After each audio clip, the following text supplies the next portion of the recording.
دو tweets آئیں، ایک غالب of صاحب کی آئی، انہوں نے کہا کہ جو نیول بلاکیڈ ہے اور ایسکلیشن ہے، جو بڑھاوا ہے وار کرائمز کا لیبنان کا بائی جینوسائیڈل زائنسٹ رجیم، یہ کلیئر ایویڈنس ہے کہ جو امریکہ ہے وہ نان کمپلائنس کر رہا ہے سیز فائر کی.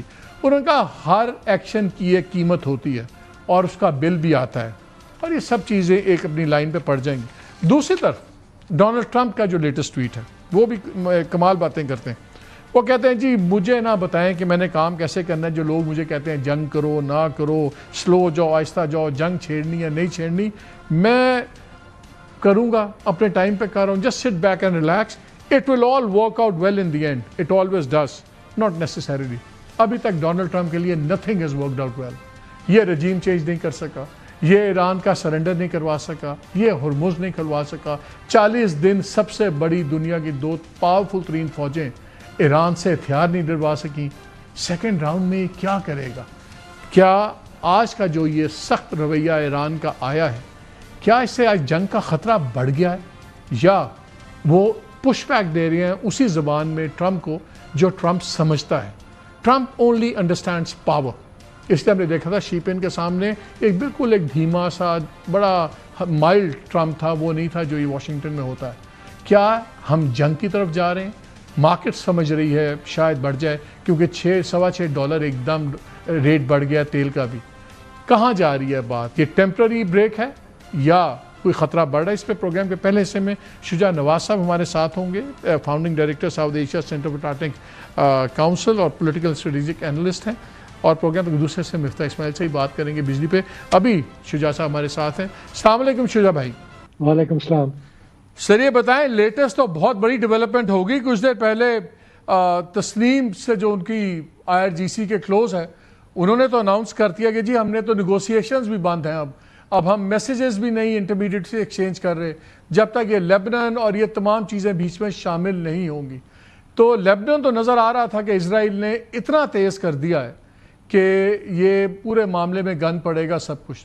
پہلا سوال تو یہ ہے کہ یہ جو اب بریک اپ انہوں نے اناؤنس کیا، پھر ہم نے دیکھا ہے کہ 2 اسٹرانگ سٹیٹمنٹس آئی ہیں فالنگ شارٹ آف سیئنگ کہ نیگوسیشنز نہیں ہوگی. ایک غالب آف صاحب کی، پھر ان کے فارن منسٹر کی، جس پہ بڑی سخت زبان ہے، لیکن انہوں نے یہ نہیں کہا کہ negotiations are of.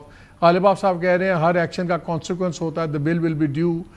Similarly Iraq چیز نے بھی بات کی ہے، لیبنان وغیرہ کی بات ہوئی ہے. IRGC کلیئرلی سامنے آ گیا ہے. کیا آپ کے خیال میں یہ بھی ایک نیگوشیٹنگ ٹیکٹک ہے ایران کا ٹرمپ کے ایور چینجنگ پوزیشنز کو کاؤنٹر کرنے کے لیے، کہ اب ہم سیریسلی ایک لڑائی کا خطرہ دیکھ رہے ہیں؟ دیکھیں، کئی دفعہ ہماری اس پہ بات ہو چکی ہے. یہ معاملہ لٹکا ہوا ہے اس لیے کہ ایک طرف ایک شخص کی انا ہے اور فیصلے تبدیل ہوتے ہیں 1 سیکنڈ میں، اور ان کے فیصلے پہ بہت بڑا اثر ہے اسرائیل کا. اور میں سمجھتا ہوں جو لبنان میں اس وقت ہو رہا ہے یہ وہی ہے جو کہ شام کے ساتھ ہوا تھا گولان ہائٹس پہ، کہ ایک فیٹ اکمپلی ہوگی، قبضہ کیا جائے گا اور اسرائیل کا ایک ڈی ملٹرائز بفر زون بن جائے گا. اب انہوں نے اجازت مانگی ہے کہ بیروت پہ بھی حملہ کریں، اور امریکہ دبی زبان میں کہہ دے گا کہ جو کرنے آپ کر لیں. لیکن میں سمجھتا ہوں کہ ایران نے شروع سے یہ بات سامنے رکھی تھی کہ جنگ بندی اگر ہونی ہے تو لبنان میں بھی ہوگی اور خلیج میں بھی ہوگی. اس پہ کوئی شک نہیں ہے، اور صدر ٹرمپ کو بھی یہ پتہ ہے. اب ان کے سامنے 2 فیصلے ہیں. ایک تو یہ کہ جنگ پھر شروع کریں، اور اگر شروع کریں گے تو ان کو یہ نہیں پتہ کہ کس طرح وہ ختم ہوگی اور اس کے کیا اثرات ہوں گے امریکہ پہ اور تمام دنیا پہ اور خلیج کے ممالک پہ. تیل کی قیمت اور چڑھے گی، امریکہ پہ اثر ہوگا. وہ تو چڑھ گئی ہے جی، آج تو $7.25 تو ایک دم